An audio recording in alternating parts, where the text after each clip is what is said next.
이번 주는 부활절 둘째 주일입니다. 교회다운 교회라는 제목으로 말씀 함께 나누겠습니다. 지난주 21일이었습니다. 프란치스코 교황이 88세 일기로 선종했습니다. 오늘 조은미 교우께서 만남과 나눔의 글을 적어주셨는데 어떻게 딱 저와 이렇게 통했습니다. 같은 내용을 좀 담아주셨는데요.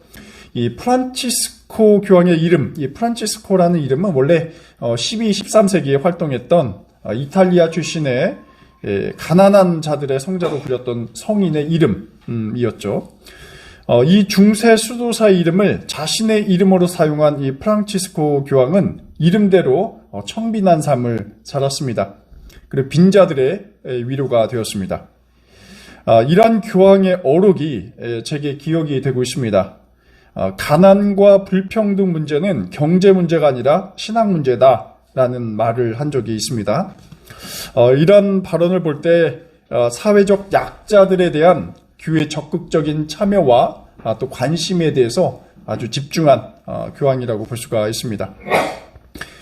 프란치스코 교황은 아르헨티나 출신으로 첫 아메리카 대륙 출신 교황이었습니다. 또 첫 예수회 출신의 교황입니다. 예수회는 가톨릭에 있는 단 수도회에 비해서 보다 이제 진보적인 입장을 취하고 있습니다. 물론 프란체스코라든지 도미니코 수도회보다는 훨씬 더 진보적인 곳이 바로 이제 예수회라고 볼 수가 있습니다. 그리고 또 예수회 안에서도 또 다소 좀 진보적인 입장을 취하면서 좀 논쟁이 될 법한 동성애 커플을 축복한다거나 또 남성 전유물이었던 교황청 장관 자리에 처음으로 여성을 임명하기도 하는 그런 파격적인 행보를 보이기도 했습니다.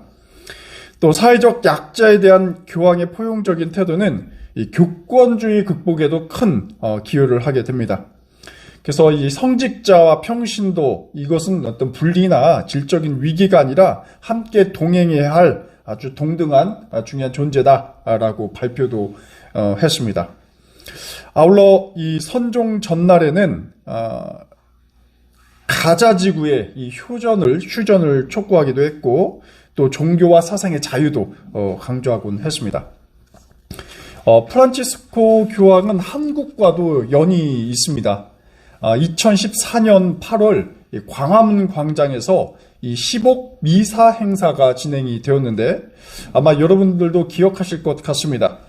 그때 세월호 참사 유가족인 김영호 씨가 행사에 참여하고 있었는데 교황이 직접 행진 가운데 차에서 내려서 이야기를 듣고 또 위로도 전했죠. 또 참사 유가족인 이호진 씨에게는 직접 세례도 베풀었습니다. 이호진 씨는 첫 교황이 준 한국인 최초의 평신도였는데 그의 세례명은 교황과 동일한 프란치스코였다고 합니다. 이후에는 명동성당에서 위안부 피해자들 접견하기도 했고 또 위안부 진상규명에 대해서 관심도 가졌습니다. 또 당시 한창 문제였던 제주 강정마을이라든지 또 한반도 평화를 위한 미사도 직접 집전을 했습니다. 한국에서 이 프란치스코가 보여준 언행 속에서 우리는 이 그리스도 신앙이 갖고 있는 힘과 영향력에 대해서 한번 생각을 해보게 됩니다. 그리고 이 시대 교회는 어디에 존재하고 또 누구와 함께 있어야 하는가, 이에 대해서 하나의 답변을 주고 있습니다. 지난주에 저희가 부활주일을 맞이했기도 했지만 저희 교회 창립 41주년이기도 했습니다. 자, 기념을 하면서 교우님들께서 쓰신 글을 쭉 한번 읽어보기도 했습니다. 그 가운데 한배우 교우께서 쓰신 글을 주목하게 되었습니다. 2014년 7월에 이 만남과 나눔에 쓰신 글인데요. 제목은 창립교회가 바라보는 낙산교회의 미래라는 글입니다. 여기서 한배우 교우님이 우리 낙산교회가 도대체 어떻게 창립되었나라는 상황에 대해서 좀 말씀을 주시는데 우리 교회가 설립될 때는 어떤 원대한 목표의식이 있거나 어떤 기대를 갖고 탄생한 것은 아니다라고 말씀을 던지십니다. 다만 중요한 것은 소소하게나마 가고 싶은 교회, 이 가고 싶은 교회를 시작해보자 하는 생각으로 동참하셨다라고 말씀하십니다. 우리 교회가 시작할 그리고 설립될 1984년은 개신교의 성장 전성기라고 볼 수가 있습니다. 1984년은 한국 개신교가 100년을 맞는 굉장히 역사적인 해였습니다. 그래서 한국의 대표적인 교단들, 예장통합, 합동, 모든 교단들이 10여 년 전부터 개신교 교단들이 교회 성장 운동, 또 배가 운동을 통해서 교회 규모와 이 열정을 최고로 끌어올리던 때였습니다. 과연 이러한 상황 속에서 한배우 교우님께서 교회는 많으나 갈 곳은 적당치 않다라고 글을 쓰시면서 새로운 교회의 모습을 한번 회상하신 것으로 보여집니다. 당시 한국교회의 거의 모든 교회는 이 교회 성장주의라는 패러다임 속에서 이 지속 가능성을 찾고자 노력했습니다. 그래서 교회 성장 운동을 통해서 교회가 양적으로 성장하는 역할을 했지만 그러한 급속한 성장 이면에는 상당한 그림자도 동시에 존재했습니다. 그것이 우리 교회가 함께 논의하고 있는 교권주의와 성직주의와 또 맹목적인 신앙, 또 감정적 열광주의, 맹신, 기복주의 이런 것들이었습니다. 근데 이러한 모습은 41년이 지난 오늘에도 동일하게 재현되고 있고 반복되고 있습니다. 한배우 교우님은 낙산교회 지속 가능성이 이 교회다운 교회에 있다. 그리고 이걸로 계속 성장하는 것에 달려있다라고 조심스럽게 예언하고 계십니다. 이 문제는 우리 교회가 41년의 세월을 보내면서 씨름해온 그리고 지금과 또 내일 함께 고민해야 할 과제이기도 합니다. 교회는 많으나 갈 곳은 적당치 않다라는 오늘의 모습 속에서 과연 우리는 어떻게 가고 싶은 교회를 만들 것인가 한번 물음을 던져봅니다. 그리고 이 물음은 교회다운 교회를 회복하는 것에 있다라고 보여집니다. 또 이 물음은 이 어떤 앞에서 말씀드린 프란치스코 교황의 삶 속에서 또 찾아볼 수 있고 또 우리의 낙산교회가 앞으로 방향을 설정하는 데 매우 중요한 통찰이겠다 보여집니다. 오늘 아침 우리가 누가복음 4장 16절 말씀을 묵상했습니다. 사복음서가 각각 특정한 독자와 계층을 좀 타겟으로 갖고 하고 있는데요. 이 누가복음은 특히 가난한 자들을 위한 복음서로 우리에게 알려져 있습니다.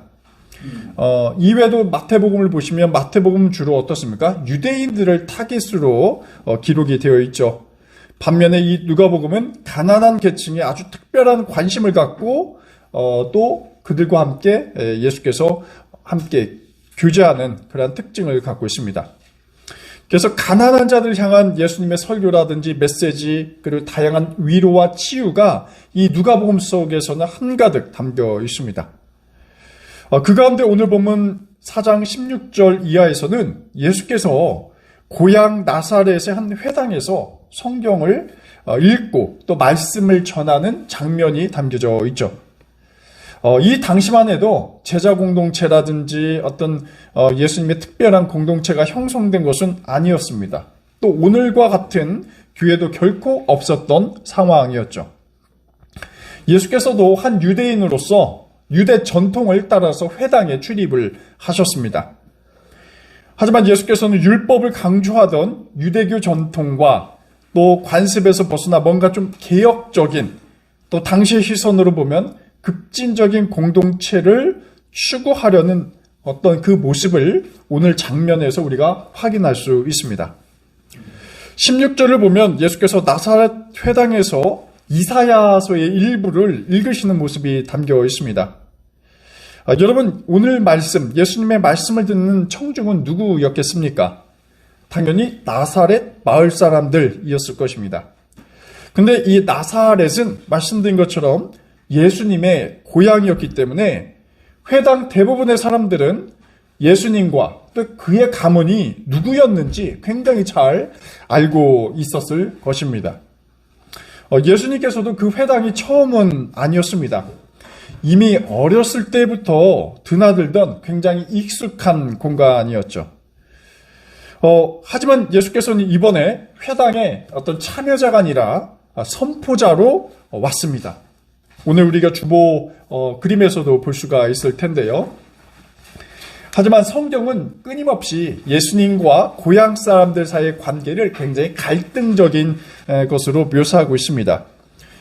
고향 사람들은 예수님을 굉장히 배척하거나 무시하는 태도도 굉장히 줄곧 유지를 하고 있었습니다.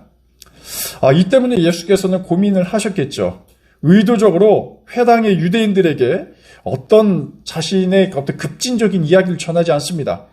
대신에 그 나사렛 사람들이 존경하고 있었던 이사야라는 인물의 그 메시지를 다시 들려주는 방식으로 그 배척하는 고향 사람들을 다루게 됩니다.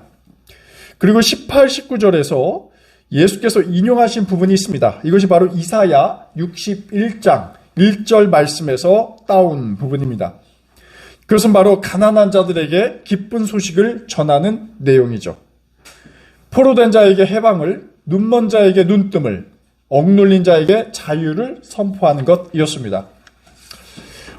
우리가 좀 고대 시대로 돌아가서 이사야가 여기서 이 해방을 얘기하고 또 자유를 얘기했을 때는 분명히 이스라엘 민족이 처한 상황을 얘기했을 것으로 보여집니다. 당시 이스라엘 민족은 바빌로니아로부터 해방되어야 할 그런 상황이었고요. 또 이것을 이사야가 예언한 것입니다. 또 주변의 제국으로부터 수백 년간 억압당한 이스라엘 백성들에게 자유를 선포하는 것입니다. 또 육체적 질병 속에 있었던 자들에게 치유를 선언하는 것이었죠. 이러한 이사야의 메시지는 하지만 고대 이스라엘 역사 속에서만 등장한 것은 전혀 아니었습니다. 예수님의 시대에서도 동일하게 나타났다라는 것이죠. 예수님의 등장으로 인해서 또 예수께서 제자 공동체를 형성하심으로써 이사야의 그 옛 희망이 다시 한번 나사렛 지역에서 태동하게 됩니다. 또 예수님께서도 스스로 그렇게 이해하고 계십니다. 자기 이해가 그렇다라는 것이죠. 예수는 어떻게 자기를 이해하고 있었을까? 이 부분이 굉장히 예수님의 초기 행적과 또 제자 공동체를 이해하는데 중요합니다. 예수님 자신은 이사야의 예언을 실현하는 존재로서 스스로를 이해하게 됩니다. 그 존재한다라는 것은 즉 가난한 사람들에게 기쁜 소식이 되어주는 것, 바로 여기에 자신의 정체성이 있음을 밝히고 계십니다. 당시 예수께서는 어떤 영웅이나 권력자들과 같은 존재로 스스로를 이해하고 있지 않았습니다. 로마 제국의 억압적인 상황 속에서 또 유대 종교자들의 굉장히 우매한 정신 속에서 예수는 자기가 어디에 존재하고 어디에 위치하고 또 누구와 함께 살아가야 할지를 고민한 인물이었죠. 그래서 그가 선택한 것은 유대 지도자들이 전혀 아니었습니다. 또 로마 황제도, 로마의 귀족들도 아니었습니다. 만일 예수께서 그러한 권력과 지위를 원하셨더라면 가난한 자들과 함께 할 것이 아니라 권력자들과 함께 어울려야 했을 것입니다. 하지만 예수께서는 당대의 사람들이 굉장히 비난하고 있었던 죄인들과 친구를 맺었습니다. 권력자들과의 친구가 아니었습니다. 예수는 오히려 죄인들을 초대했고 그들과 함께 어울렸습니다.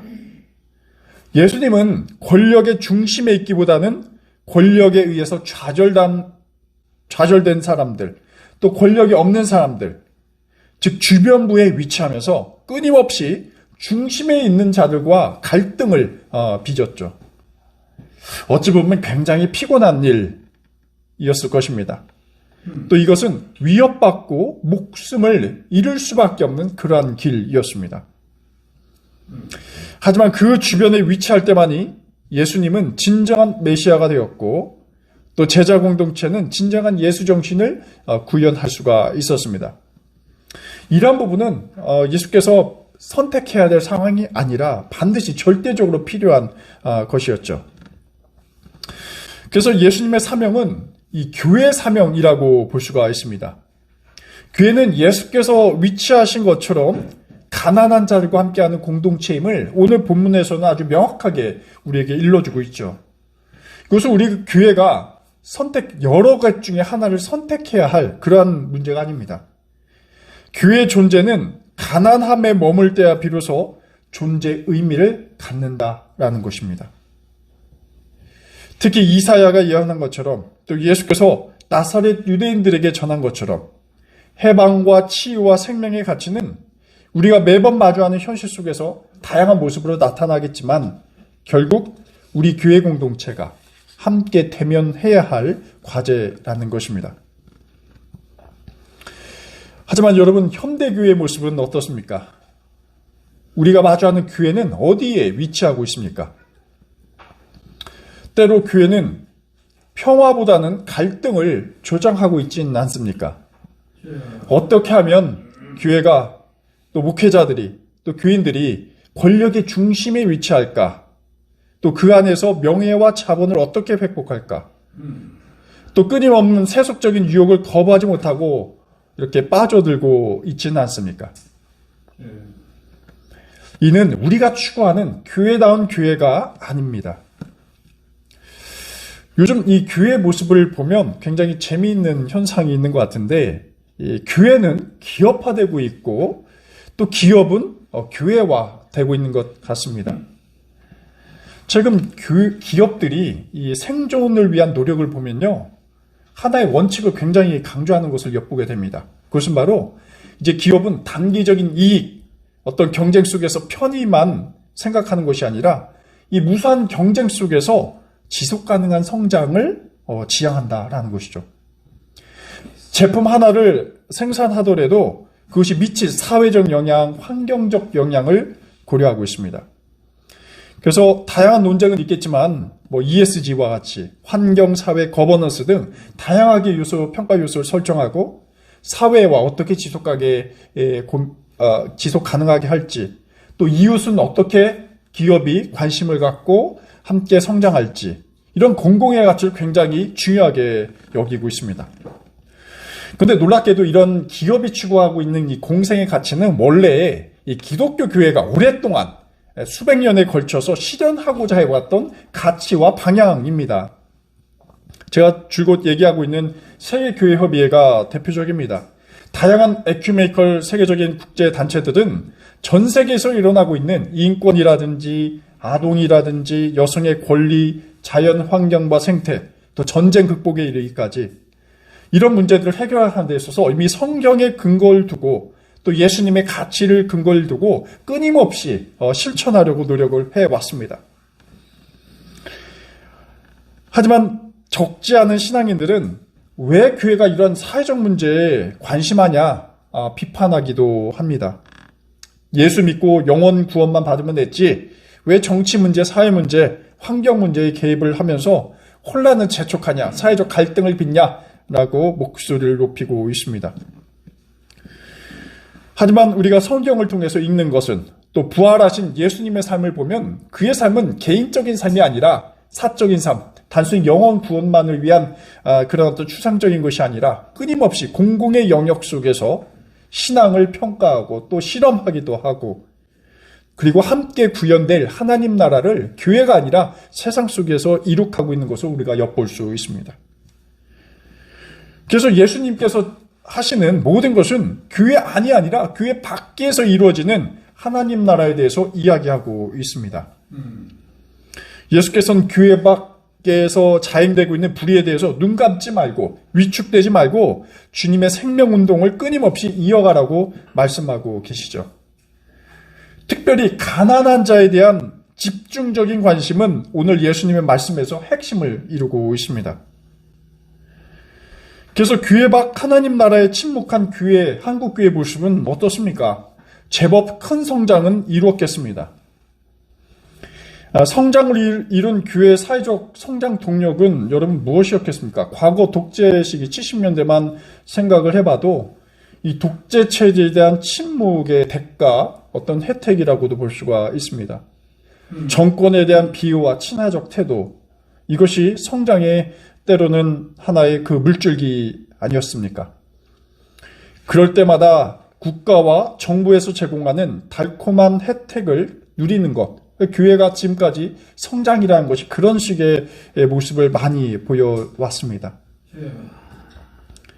이러한 달콤한 열매를 따먹는 사이에 교회는 양적인 성장을 이루었겠지만 정말 교회다운 교회인가, 라는 것은 우리가 다시 한번 별도로 질문해 볼 필요가 있습니다. 그 결과 세상 사람들은 정치에 야합하든 어떤 세속적인 것을 추구한 교회에 대한 사람들의 인식은 교회에 대한 냉소이었습니다. 그래서 교회가 이 주류로 들어가는 순간 그것은 교회가 아니게 되는 것이죠. 맛을 잃은 소금처럼 내다 버림을 받을 뿐입니다. 그러면 이 교회가 어떻게 소금의 맛을 회복하기 위한 노력을 할 것인가? 사실 그 방법은 굉장히 간단합니다.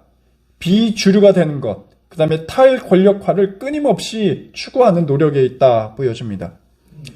예수께서 광야에서 사탄에게 시험을 받았죠. 3가지 시험을 받으셨습니다. 하지만 그 유혹을 과감하게 극복하고 또 세상으로 광야에서 나오시게 되었습니다. 그래서 교회는 이러한 연단을 통해서 교회 다음을 놓치지 말아야 하겠습니다. 오늘 우리가 부활절 둘째 주일을 맞습니다. 또 교회 창립 41주년 이후를 보내고 있습니다.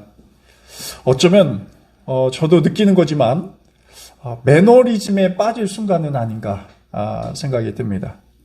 그냥 우리가 일주일에 나오면서 말씀을 듣고 하지만 이것이 정말로 내 삶에 어떤 생명력이 되고 있는지 또 우리가 생각하고 행동하고 판단하는 데 있어서 이 하나님의 말씀, 성령의 진리가 우리의 삶을 어떻게 역동적으로 끌고 가는지 다 동의는 하지만 이게 역동적으로 생명이 약동하듯이 나타나지 않고 하나의 관습이 되고 습관이 된 것은 아닌가.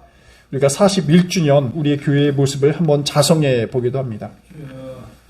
우리가 왜 교회 다니는지 한번 그 목적 의식을 한번 다시 한번 생각하고 우리가 교회에 대한 본질을 놓치지 않을 때입니다.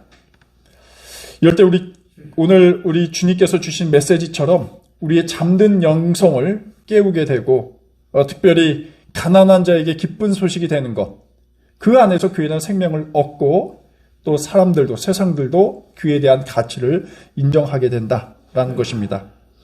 이러한 여정에 있어서 우리 낙산교회가 새로운 방향과 틀과 또 비전을 보여주시길 간절히 기원합니다. 아멘. 기도하겠습니다. 하나님, 우리 사회에는 수많은 교회가 있지만 정말 주님의 정신과 삶이 묻어나는 교회인지 의구심이 듭니다. 교회가 주는, 교회라는 조직이 주는 그 네트워크, 또 권력, 자본의 유혹이 되어 그렇게 살아온 것은 아닌지, 아니면 예수 희생의 삶을 성찰하며 섬김과 자기 포기의 삶을 위해 온 것인지 혼동이 될 때가 많이 있습니다. 오늘 말씀 속에서 예수께서는 교회가 가난한 자를 위한 기쁜 소식이 될 것을 요청하고 계십니다. 강자를 위한 기쁜 소식이 아니라, 권력자들을 위한 기쁜 소식이 아니라 사회의 약자를 위한 이들에게 복음이 될 것을 말씀하십니다.